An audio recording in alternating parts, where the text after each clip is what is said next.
Before we begin, imagine this. Somewhere in the FBI's restricted archives sits a folder with a faded stamp that reads, "Classified. Do not release." Inside are photographs that look decades old, black and white images of small-town streets, pale faces staring at the camera, and handwritten reports with entire sections blacked out. Even the most seasoned agents hesitate before opening it. The file's title? Helios, Redhaven, Virginia. Before you hear what those pages revealed, hit that like button, subscribe, and tell us in the comments if you've ever heard of isolated towns or strange communities. Your story might become the focus of a future episode. On most maps, Redhaven barely registers as a pinprick. Hidden deep in the Appalachian foothills, it's a cluster of weathered homes, a gas station that closes before dark, and a single church whose doors are always locked. The population is said to be fewer than 80, though locals joke that even that number is only a guess.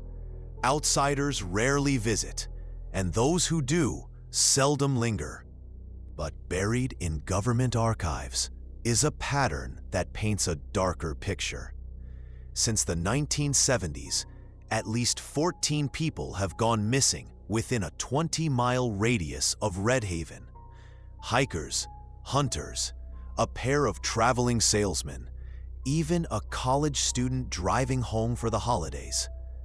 Most cases were dismissed as accidents. The mountains are dangerous after all. Steep trails, sudden weather, wildlife. But some investigators noticed things that didn't add up. Vehicles found with keys still in the ignition, personal belongings neatly left behind, and in one case, footprints that simply stopped in the middle of a dirt road. When a young field agent named Samuel Pierce revisited these cold files in 1998, he noticed another thread running through them. Each disappearance clustered around an area once occupied by a World War II research facility known as Project Helios. Officially, the site was decommissioned in the 1960s and dismantled in the early 1980s. But rumors persisted. Local hunters spoke of hearing strange machinery humming under the hills at night, long after the lab was supposed to be gone. Others claimed to have seen people, pale, almost luminous under the moonlight, moving silently through the woods.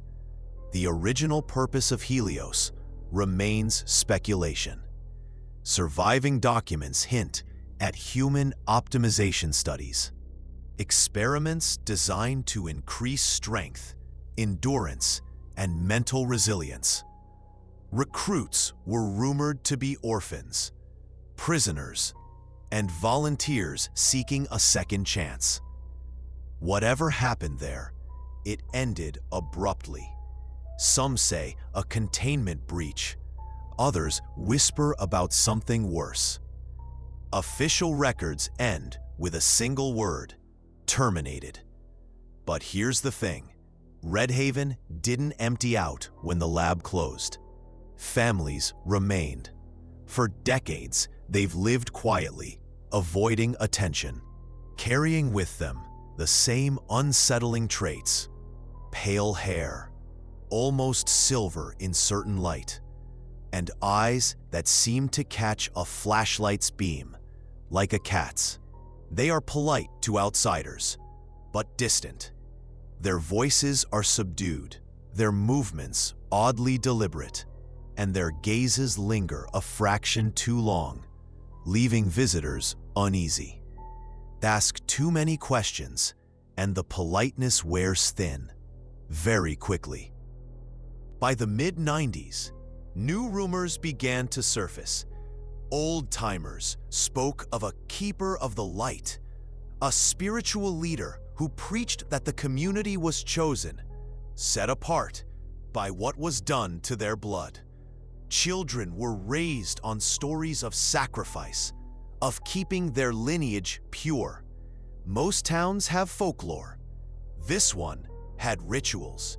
And when a pair of hikers disappeared near the old Helios grounds in 1996, the state police briefly turned their attention to Redhaven.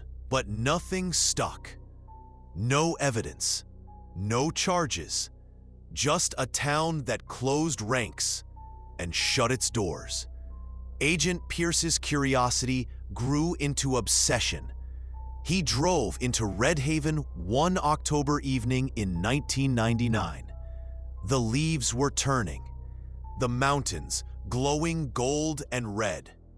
But the air in town felt still, heavy, like a place waiting for something. He noticed the details first, the way people paused when a stranger passed, the identical tint of their pale hair, a faint glint in their eyes.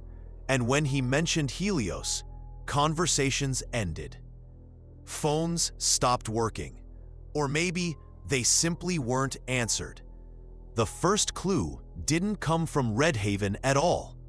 It came from a retired military contractor who had worked as a security guard at the Helios facility in the 1950s. His voice shook as he described children who could lift more than grown men, who never cried, even when they bled. And then there was the chapel, built near the lab's housing units. Not government issue, but something the residents insisted on. They worshipped something, he said, but it wasn't any god I knew.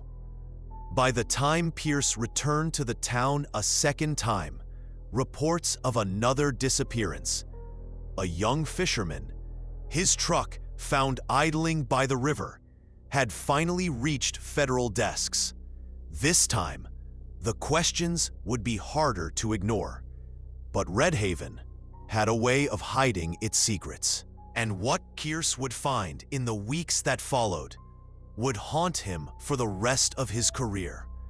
By late autumn of 1999, Pierce's case file on Redhaven had grown into a bulging folder of newspaper clippings, handwritten notes, and maps annotated with circles and lines. The missing fisherman had been the trigger, but something older stirred behind those neat records. Every thread, every statement led back to the same nucleus: Project Helios. Pierce's next move was Washington. Deep in the National Archives, he uncovered a slim, water-damaged file stamped Restricted Helios. Most of its pages had been shredded or blacked out, but the surviving fragments painted a chilling picture. Helios had been established in 1943, born out of wartime urgency. Officially, it was a medical research outpost. In reality, the program sought to create soldiers who could outlast exhaustion, recover from wounds faster, and operate in extreme conditions. Notes mentioned chemical serums, blood studies, and neural conditioning. One entry read, "Subject H22 exhibited abnormal strength-to-mass ratio, reflexes heightened beyond baseline, emotional response minimal." There were more entries, but many ended abruptly with words like unstable or terminated. Witness lists included prisoners, orphans, even farmhands who vanished off the books. The program was abruptly shut down after what one memo called the containment event in 1964. What happened that year? No details, only a list of destroyed files and the note, "Relocate surviving assets." That phrase stuck with Pierce. Unlike the vague accounts of termination, this memo suggested something else: survivors, and a property transfer sheet, tucked into the same folder, confirmed it. Some staff and subjects hadn't been erased at all. They had been moved, given land, remote and cheap, far from scrutiny. Families that should have disappeared into classified history were quietly allowed to remain. Over decades, their features echoed what Helios had started. Pale, metallic-tinted eyes, silver-tinged hair, deliberate movements. Their strength was spoken of in whispers. A woman who lifted a fallen tree to save a child. A boy who walked away from a car wreck without a scratch. Nothing provable, but enough to stir suspicion. And woven through it all was faith, if faith is what it could be called. A former town clerk told Pierce, off the record, "They have their own church, but you won't see a cross there. Just a circle of light. They call their leader the Keeper." The records supported it. The chapel wasn't government-built. It appeared after the lab closed, funded by private hands. The first keeper was a Helios physician turned preacher. He taught that what was done to them was a gift, that their altered blood was sacred. Outsiders were tolerated, but only at arm's length, and when something threatened the community, they closed ranks. Pierce's obsession deepened when he uncovered a timeline of vanishings. A hunter in 73, a hiker in 78, a salesman in 83, then a family's teenage son in 1991. Each disappearance fell within the same rough radius of the old Helios grounds. None ever proved criminal, but each carried an odd note. Belongings left too neatly, vehicles undisturbed, tracks ending mid-stride. The ex-security guard's words echoed in his mind. They worshiped something, but it wasn't any god I knew. By early winter, Pierce drove back into Redhaven. This time, he wasn't alone. He brought a junior analyst with him, under the pretense of surveying federal land. The town looked frozen in time. People nodded politely, but their gazes lingered a fraction too long. When the Helios name was spoken, lips thinned, backs stiffened. At the gas station, a man muttered, "You don't want to dig there, stranger." They noted the layout of the streets. The chapel always locked, the pattern of surnames repeating in public records. The town was orderly, but too orderly.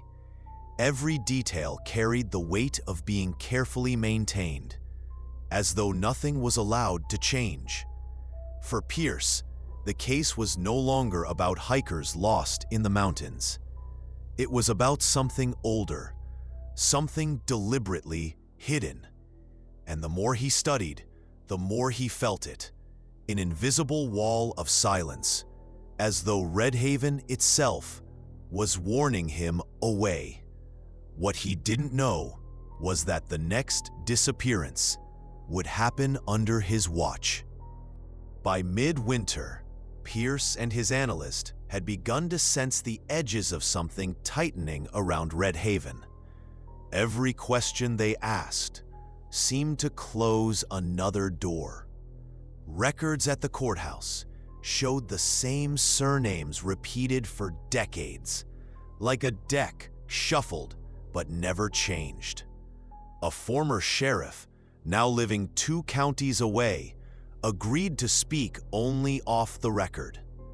"They never call us when someone disappears," the old man muttered, his coffee untouched. "Search parties comb the hills, but no one sets foot near Redhaven. The families there, they don't want help. They don't want questions." He paused, eyes drifting toward the window. Back when Helios was running, folks swore the children weren't like ours. Stronger, quieter, different. I learned quick to stop asking.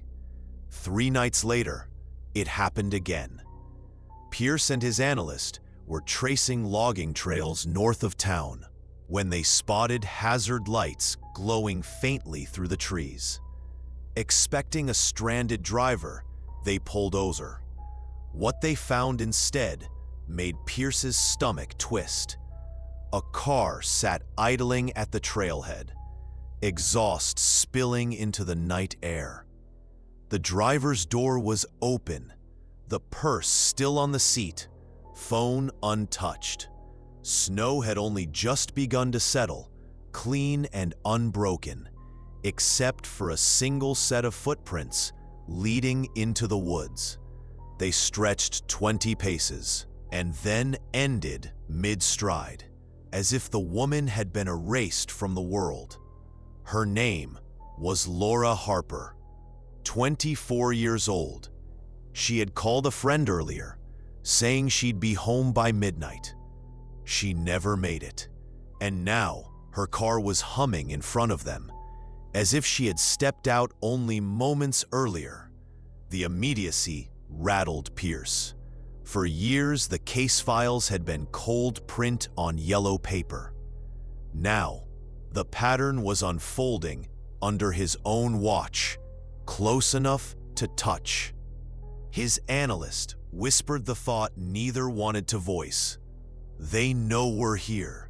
This was for us to find. Locals claimed ignorance. Some insisted no woman matching Laura's description had been through town at all. Others shrugged it away, saying accidents happen in the mountains. Yet that evening, Pierce noticed a flyer pinned discreetly to the diner wall. Laura's photo. Bright smile. No one acknowledged it. No one even looked at it. For 2 days they combed the ridges, charting logging roads, sending reports back to Washington. But calls went unanswered. Updates seemed to vanish into silence. At the motel, phone lines died without reason. Each evening, the town felt heavier, as though the air itself were pressing them out. And then, just past midnight, came the knock at Pierce's door. Not hurried, not urgent, a slow, deliberate tapping, as though whoever stood outside wanted him to know they could wait forever. When he opened the door, the hallway was empty. Only a folded scrap of paper lay just inside the frame. He picked it up. Coordinates, scrawled in pencil. The numbers precise, too careful.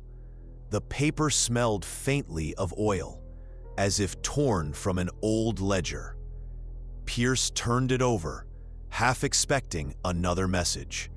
But the back was clean, except for the faint outline of a circle pressed deep into the fibers, as if traced again and again with a heavy hand. The handwriting was neat, too neat. He had seen it before, in the clerk's books at town hall, or perhaps in the hymn sheets stacked on the church lectern. The possibility that someone inside Redhaven wanted to help him, warred with another, that he was being led directly into a trap. Still, he went. The road wound deep into the mountains, switchbacks curling back upon themselves. The forest grew denser, light thinning to gray. For miles, no signposts, no houses, just trees pressing close, branches clawing at the car. The farther he drove, the more the air changed, colder, metallic, carrying a faint hum like distant wires. At last, the road ended. In the clearing, stood a hangar. Rusted steel walls, half swallowed by earth. The roof sagging under the weight of moss and years. It looked dead, abandoned. But the hum was stronger here, low and steady, vibrating through the ground. Pierce and his analyst pushed the doors. They groaned like something long asleep, disturbed. Inside, the air was damp, wrong. Metallic rot clung to the lungs. Water dripped in steady rhythm, echoing into the shadows. Rows of shelves stretched out, lined with objects, necklaces, jackets, wallets, rings, hundreds. Pierce's stomach turned as he recognized them from case files. Daniel Moore's college ring, the one his mother described in her last statement. The hiker's red scarf from 1976, folded neatly, no fray, no dirt. Christopher B.'s truck keys from 1994, the tag still marked with his initials, and others, photographs, watches, a child's shoe. It was not random. It was an archive, a library of the missing. Every disappearance he had studied was cataloged here, laid out like exhibits, in a museum. No one was meant to see. At the far end of the hangar stood a stone altar, rough-hewn, its surface unnaturally darkened. Grooves cut across it, as though worn smooth by countless rituals. Around it lay remnants, shapes scattered across the floor. Some resembling animals, others disturbingly close to human, though time and decay blurred the difference. The walls bore symbols, scratched over and over, circles within circles, jagged marks cutting across concrete. They were not decorative. They were obsessive. The hands that carved them had done so until the stone itself was scarred and darkened, as though the act had consumed years of devotion. And then, the humming grew louder. At first, Pierce thought it was the machinery of Helios, still running beneath the mountain. But then, it broke into voices, a low chant, growing, layering, resonating. The hangar doors creaked open. Lanterns bobbed. Pale-haired figures filed inside. Dozens. Men, women, even children. Their faces glowing faintly in the lantern light. They moved in silence, steps too synchronized. Two of them carried the young woman who had gone missing, Laura Harper. Her head lolled weakly, but her chest rose and fell. She was alive, for now. Her necklace glinted as the lantern light caught it, proof that this was not a coincidence, not a misunderstanding. This was ritual. The keeper emerged. His presence filled the hangar before his voice did. Tall, his hair like silver threads, his eyes reflecting the firelight, as though metal lay behind them. He raised his hands, and the chanting swelled. His voice was guttural, deep, vibrating through the air. Not English, not Latin. A language older, raw, meant to cut. The congregation answered as one. The hangar shook with it. Dust sifted from the rafters. The woman stirred, her eyes fluttering, though she seemed not to see. Her body arched, as though pulled upward by invisible strings. Pierce moved before he fought. He drew his weapon and fired into the rafters. The blast split the chant. The silence that followed was worse. Dozens of glowing eyes turned toward him. For one endless second, Nothing. Then they rushed. The lanterns flared and spun, shadows stretching and breaking across the walls. Figures moved too quickly, too smoothly, closing in from every side. Pierce and his analyst ran, boots striking against the concrete, breath ragged. The sound of pursuit was not footsteps. It was a tide, a flood of bodies. The air itself seemed to press forward, carrying the congregation with it. Hands reached from the dark. Fingers grazed Pierce's shoulder, ice cold, stronger than bone should allow. His analyst screamed. Pale hands seized him, dragging him back into the tide. His cry cut off, swallowed whole. Pierce turned, for one instant catching sight of his partner's face, vanishing into the mass of pale hair and glowing eyes, and then he was gone. Pierce stumbled forward, chest burning, until he found a maintenance vent. He threw himself into it, scraping elbows raw as he crawled. Behind him, the chant began again. Low, guttural, vibrating the very metal around him. The sound followed, pressing closer, until it felt as if the vent itself would collapse. He crawled toward a pinprick of night, boots slipping from hands that clawed at the grating. Then he burst out, tumbling into the cold air of the mountainside. He ran. The forest was alive with lantern light. Figures moving between the trees, too fast, too many. Branches tore at his clothes.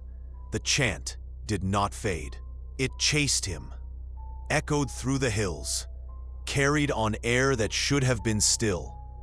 At the riverbank, he slipped, crashing into the water. The cold shocked him breathless. For one heartbeat, he surfaced, and above, on the ridge, dozens of figures stared down, their eyes glowing silver in the moonlight, silent, waiting. The current dragged him under. Darkness swallowed him whole. Pierce woke on the stones at the river's edge. The current had carried him miles from the hangar, but the chant was still in his head, circling like blood that refused to clot. His ribs ached with every breath. His throat burned with river water, and his hands shook so badly he could barely hold to the bank. He did not risk the road. The thought of walking through Redhaven, through those empty streets and curtained windows, was unthinkable. He turned instead into the forest. Trees closed in on him, branches clawing at his clothes. The silence pressed heavy, broken only by his ragged breath and the snap of frost under his boots. For 2 days, he kept to the woods, moving only at night, hiding whenever lantern light glimmered between the trees. Sometimes he saw them, figures pale against the dark, too far to recognize, too still to be anything human. Once, as he drank from a stream cupped in his palms, he heard footsteps matching his own. When he stopped, they stopped. When he ran, they followed, until the forest swallowed the sound again. On the third morning, hunger gnawed at him enough that he risked following a logging trail. It led to a clearing where an old truck sat with its hood up, a man in coveralls smoking beside it. The stranger started when Pierce stumbled out of the trees, pale and mud-smeared, but he offered him water and half a sandwich without a word. The man asked no questions. When Pierce asked for a ride east, He only nodded. It took another day of back roads and silence before Pierce saw the bureau again. He staggered into the office, like a ghost that had wandered too far from its grave. He told them everything: the hangar, the shelves of belongings, the altar, the chant. In a trembling voice, he described the coordinates of the hangar, which were forever etched into his memory. The Bureau sent men into the mountains. They returned with nothing. A rockslide blocked the path, its stone scarred by decades of weather. No hangar, no shelves, no altar. According to their reports, there was nothing at all. Just forest, stone, and silence. His analyst's name was missing from every record. The motel clerk swore Pierce had checked in alone. Colleagues avoided his eyes. Whispers followed him through the halls. Words like fatigue, words like unstable. Within weeks, he was relieved of duty. Within months, committed. The hospital was all white walls and the smell of disinfectant. He told them about the chant, about the faces in the glass, about the shelves where the missing were kept. They wrote notes, adjusted his dosage, and nodded as though humoring a man who had lost himself to delusion. Sometimes, through the window, he saw his lost partner, hair wet, as though he had just climbed from the river. Staff called them hallucinations, but on his medical chart, the handwriting was too neat, too familiar. One evening, a tray arrived with dinner. Beneath the spoon lay a folded napkin. Pressed into its fibers was a circle. No ink, only pressure. Beneath it, coordinates. Pierce held the napkin until the paper softened with sweat. He did not call for the nurse. He did not speak. He only listened as somewhere in the distance, a bell tolled at midnight, and he understood that Redhaven was not finished. It never would be. If this story unsettled you, leave a like and let the shadows know. Subscribe for more tales you shouldn't hear after dark. And if you've seen something you can't explain, tell us in the comments. We're always listening.